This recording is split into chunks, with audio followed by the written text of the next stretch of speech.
I'm Jane King at the New York Stock Exchange, and with me today, Tom Equels, the CEO of Hemispherx Biopharma. Tell me about the company. Give me an overview of Hemispherx. Hemispherx is a publicly traded New York Stock Exchange company. It's a small pharmaceutical company focused on research, development, and the implementation of immune-centered drugs, host-based immunological agents that are very vital for purposes of some diseases that have large populations of patients with unmet medical needs. Okay, now you've been CEO for 6 months, and already you have made some progress. Tell me about that.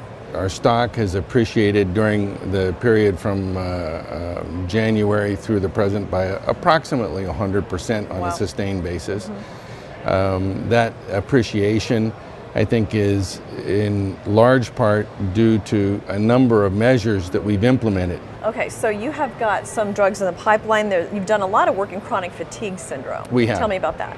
Well, chronic fatigue syndrome is a disease, and it's a very serious, debilitating disease. We have a drug, Ampligen, an experimental drug, that we're seeking to get approval both here in the United States and internationally, that we believe will help people to recover from the debilitating effects of chronic fatigue syndrome.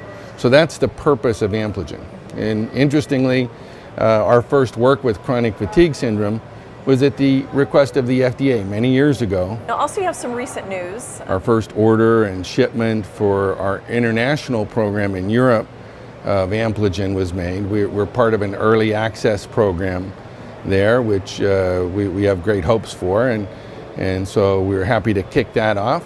And also, we just penned an agreement with Avreo Pharmaceuticals, a contract manufacturer in California, to serve as an additional manufacturer for Ampligen. We've done a lot of work in New Brunswick.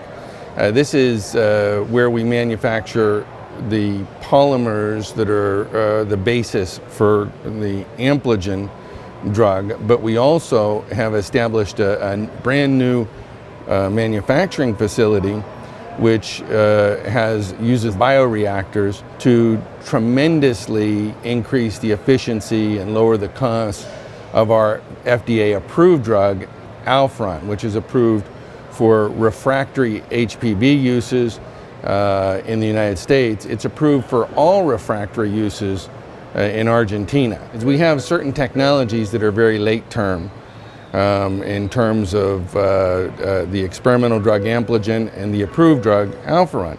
So if we can find co-development or licensing partners, that would join with us in bringing those drugs to the market, then it's a win-win situation, because they get a late-term drug candidate with a great potential, big potential market, and we're able to get across the goal line because we have the resources and hopefully the partners bringing the additional expertise to make that happen.